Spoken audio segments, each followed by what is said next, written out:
to build with? I keep getting this question because people see the 100 Reps project. Oh, P.S.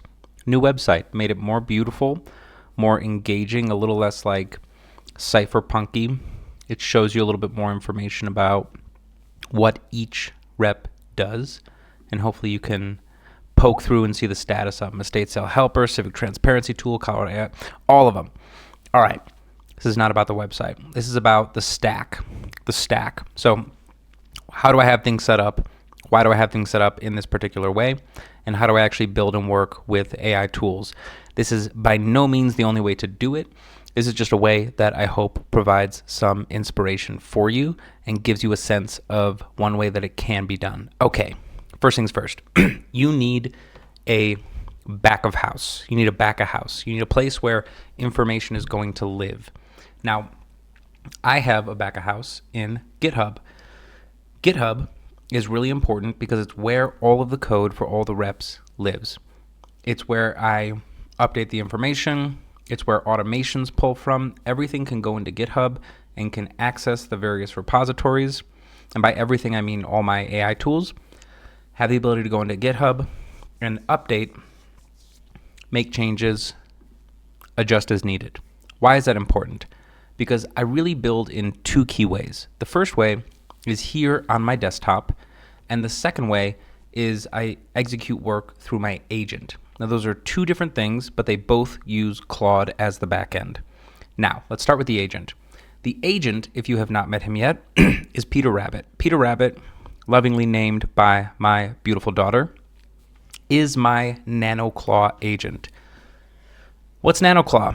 Why would you get NanoClaw as opposed to some other claw?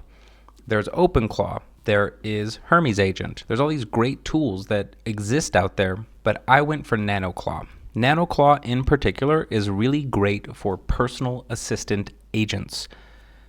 This personal assistant agent uses Anthropic models as the background, though you can play around and use different models. I just found it was the most smooth to set up. It was the easiest. It didn't require you to be super technical. And this agent, I talked to him through Telegram or through my phone on Telegram, but he lives on a Mac Mini, a computer that is sitting in my office. So he's always on, sitting on my desk on this little Mac Mini running NanoClaw. Now, that's one way. The second way is I build things in Terminal. So if I want to build a new rep, I can go in and I can pull up the terminal here as you see, and I can start working in any of my projects. And the reason that I can reference a project in Terminal, but then also reference it here through my agent, is because they're all talking to the same thing, the Git repository. Now you could do this if your work was really heavy in Google Drive. You could connect everything to Google Drive. And I have connected, Claude, the desktop app, Claude in Terminal, different ways of working. There's preferences there, but overall you can do a lot of the same stuff. I do have them connected to Drive and accessible to Drive, but I use Git because so much of what I'm doing in the 100 Reps project is oriented around building these kind of coded solutions. I have been really focused on using Git as the right place to store that information. Now, building in Terminal is when you're kind of sitting and you're working through something. When I'm building in Terminal, typically what I'm doing is I'm going in and I would actually be opening a new terminal and I'd be opening some kind of project. So let's see.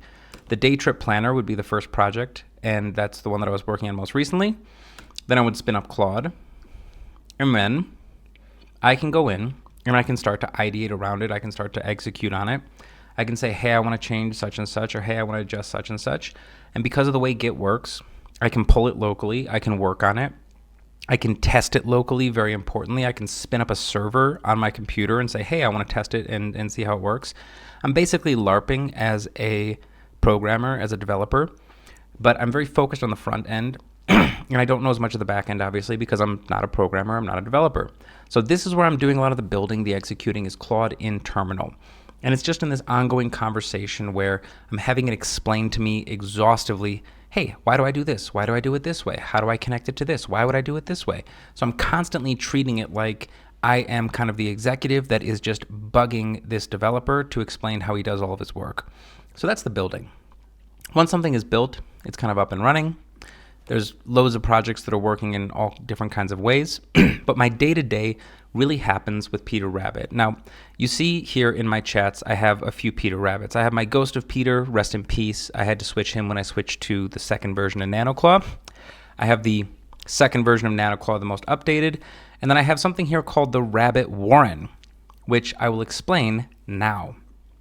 When you are working with an AI agent, particularly NanoClaw directly, you are always engaging with something called context. Context is kind of this rolling window where as you are having an ongoing conversation, the older parts of that conversation are moving back in the context window. And periodically, you have to compact that context because if you get all the way to the end of that context window, it falls off, it disappears, and the AI can't access it. It just forgets it. It's not there. So NanoClaw has some of this built in with auto compacting. But I originally started and I was doing all this different kind of work through Peter Rabbit. And if you go back, you see there's things called cron jobs, which are kind of like daily reminders. It's like a great executive assistant. I was having all these like general conversations. I was having it like go back and produce health information and produce assistant work with some content that I was producing. And what was happening in my single agent is that he was becoming a little bit clogged up. It was getting a little bit too heavy, so to speak, in the context. So what you can do, particularly in Telegram, is you can open up and build a group chat where you have specific topics. So I started segmenting out the kinds of conversations that I have with my AI agent. So I have a media channel where we talk about all things media. I have a coding channel where I have him doing coding things, not my main building, but reviewing work, reviewing code, taking a look at plans. I have sales and marketing where he's attached to my CRM. I have a health channel where we are he's monitoring a lot of my N of 1 project. He's monitoring my Strava. He's monitoring my my Google Drive, my updates. He's pinging me to ask me how I'm feeling in my diet, and he's aggregating this long form information over time. And then we just have a general chat where there's general questions and kind of daily to-dos. Now, why do it this way? You do it this way because you're still using that main Peter Rabbit to engage. So the skills that Peter Rabbit has, the knowledge base of that Peter Rabbit, that NanoClaw agent, are still there in each of the chats. But what you get by having them in these different topics is that you constrain the context to be focused on a singular thing. So it keeps things really tight, it keeps things really clean, it keeps you from running out of context and forgetting stuff, or if you change topics a whole bunch, you never talk about something, come back to it a week later, and the AI agent goes, oh, I have no idea what you're talking about. You kind of maintain that context because you're always talking about the same things in the same channels. So this is how everything is really put together. It's all living on GitHub as this kind of back of house where everything is referenced in terms of code. There's that laptop or the Mac Mini in the back room where I have Peter Rabbit running on his own computer in NanoClaw. And then I have my building that happens locally in the terminal. And that's kind of when I'm sitting at the computer, I'm grinding away on something, I'm building one of these reps. And then my day-to-day kind of conversational projects, topical stuff, not as deep, but still very powerful, more like a hyperdrive personal assistant, all lives through my conversation with Peter Rabbit. So that's a quick rip. I hope that gives you some ideas, some context on ways in which you can put this together. By no means is this authoritative. By no means is this the only way to do it. And I'm sure in 5 months there'll be a totally different way. These will all probably be living in a virtual server somewhere in some beautiful connected place. But for now, it's a very easy and coherent way, at least by my life and schedule, to keep things tight and to spend more time using the tools than actually building the tools themselves. Because the last thing I want are fragile tools. That's why, as much as I loved OpenClaw, I had to pass on it and I had to come to NanoClaw because for the personal assistant stuff, it was just way better. And then when I do the building, I can use the Claude tools or I could use Codex and whatever it is, as long as it has a connection to GitHub. I know that I'm working well. So that's all we've got for today. I hope you've pulled something important out of this that you can use yourself.